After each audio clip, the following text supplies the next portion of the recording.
In the middle of the ocean, a woman's body falls into the water, floating for a few seconds before her eyes open in panic. Suddenly, Brandon wakes up. It was just a nightmare. He works as a bodyguard for the governor's daughter, Ava, and has been dealing with guilt since failing to protect her mother. Brandon and Ava arrive at the airport, where Ava meets her friends, Jed and Kyle.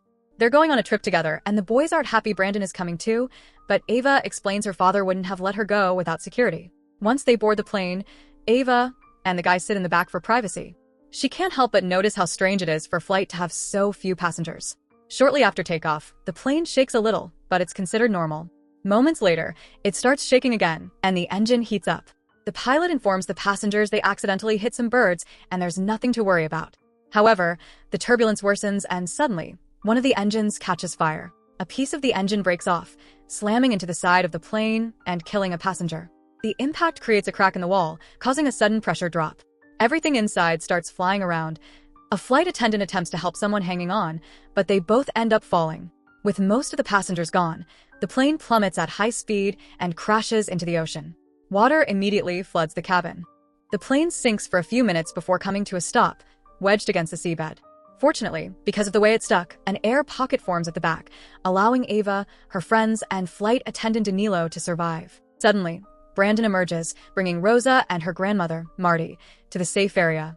Marty is unconscious, so Danilo performs chest compressions. After a few tense moments, she gasps awake. Rosa anxiously asks about her grandfather, and Brandon regretfully tells her he didn't survive. As panic sets in, Brandon takes control, urging everyone to stay calm. The air pocket means they're safe for now, so they need to wait for rescuers. Ava checks her phone, but there's no signal underwater. She suggests swimming out through a hole in the plane, but Brandon warns their chances of survival that way are slim. They must stay put. Danilo reassures them that the pilots likely called for help before the crash, so rescue should be on the way. Brandon then suggests they check for emergency oxygen tanks. Danilo finds two in the back, but they're empty. Just then, Marty remembers a passenger had a medical oxygen tank. Brandon volunteers to retrieve it. Brandon dives into the wreckage, swimming past the lifeless bodies, still strapped to their seats. Unaware of something swimming past the window, he spots the oxygen tank and grabs it before checking the hole in the fuselage. Just as he decides to search for more supplies, a shark suddenly bursts through the opening and attacks him. Meanwhile, the group sees ripples in the water, realizing something is wrong. The ripples vanish, and suddenly, Brandon resurfaces, barely able to breathe. He tells them to stay back, revealing deep wounds on his body. Gasping, he hands over the oxygen tank and the hat before turning to Ava and apologizing. Before anyone can react, he's violently dragged back into the water. The group watches in horror as the shark's tail thrashes, confirming Brandon is being eaten alive. Terrified, they retreat to the employees' area and agree to follow Brandon's last advice: stay put and wait for rescue. Marty steps up to treat Kyle's broken arm, revealing she was a wartime nurse, which is how she met her husband. Kyle screams as she painfully resets the bone, then she uses thick magazines and bandages to create a splint. Above the ocean, a helicopter searches for the crash site. They've been given priority orders because the governor's daughter is among the missing. However, despite scanning the area, they see nothing.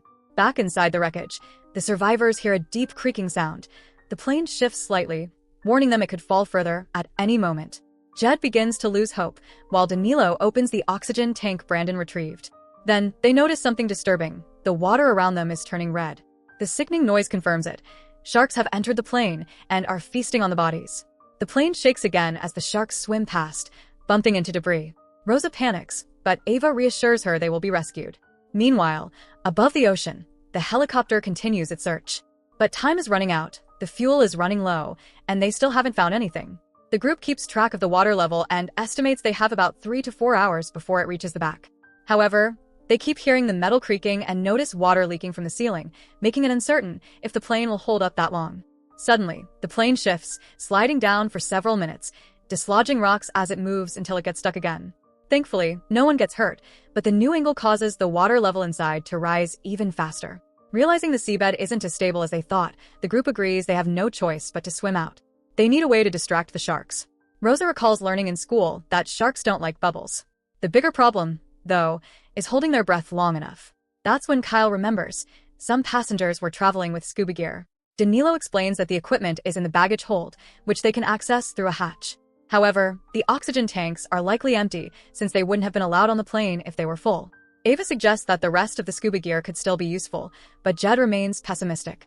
Frustrated, Ava pretends she needs to use the bathroom, where she has a quiet breakdown as she listens to the plane creak around her. Outside, the helicopter has only 15 minutes of fuel left. Just then, they spot debris floating on the water, prompting 2 divers to jump in and begin the search. It doesn't take long to locate the wreckage, and as soon as they approach, the survivors frantically wave from the window. One diver swims toward the hole, while the other signals to the group that everything is fine. Suddenly, a shark appears behind him. The survivors try to warn him, but he doesn't see anything when he turns around. Just as he looks back at the plane, the shark strikes, pulling him down and killing him instantly. The group hears disturbing noises above the wreckage and looks out the window, only to see the diver's severed leg floating past. Remembering the second diver, they check the corridor, but no one appears. They assume he's dead too. Above, the helicopter is almost out of fuel and has no choice but to leave. However, they have the plane's coordinates and backup is already on the way. Inside, Ava realizes that if the second diver is dead, they might be able to take his oxygen tank. She looks underwater and sees a shadow but can't be sure. Jed tries to get a closer look by stepping onto the seats but slips and falls into the water. The group panics when they lose sight of him. A moment later, Jed resurfaces, laughing. It was just a prank. But before he can climb out, the shark catches up to him, clamping down with its powerful jaws. They manage to drag him to safety, but to their horror, he's missing a leg. Marty quickly tells Rosa to stand behind the curtain while she treats the wound. Using seatbelts, she makes a tourniquet to stop the bleeding. Ava remains determined.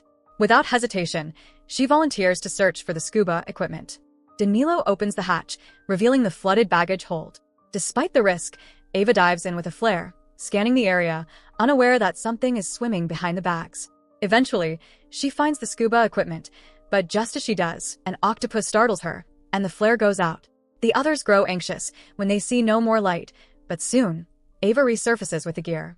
They open the bags, finding diving suits and masks, but there are only 4.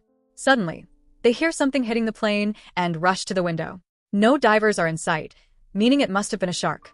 When they turn around, they're horrified to see that Jed is already dead. A desperate Ava tries to perform chest compressions, but Marty pulls her back, forcing her to face reality. At that moment, the plane shifts again, sliding downward. This time, it stops quickly as the cockpit breaks off, acting as an anchor. However, the water is rising even faster. They need to escape now. Recalling Rosa's fun fact, they decide to use the small oxygen canisters from the emergency masks to blow bubbles and deter the sharks. Ava quickly gathers as many oxygen masks as she can without diving too deep. Meanwhile, the sharks continue ramming the plane, and the ceiling begins to crack. The group starts changing into the suits, but Marty volunteers to go without one. At her age, she believes she'd only slow them down. After saying a final goodbye to Jed, the survivors enter the water, noticing the plane is starting to slide again.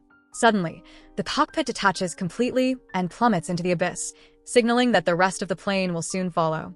Marty urges Ava to go first, taking Rosa with her. As they swim through the corridor, a shark blocks their way, forcing them to release an oxygen canister to scare it off.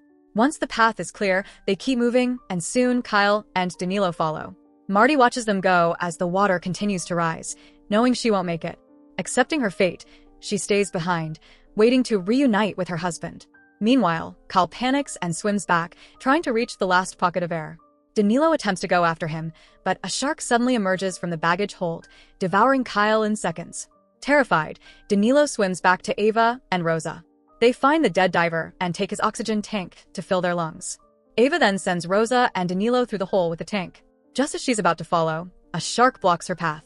She freezes, and the shark swims past without noticing her, but its tail knocks off her mask. Suddenly, more sharks begin pouring through the hole.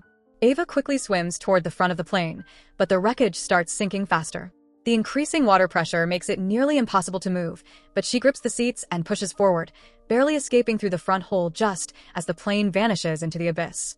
Ava begins swimming to the surface, but soon runs out of air and loses consciousness. Her body stops moving, but thankfully, her floaties keep her drifting upward.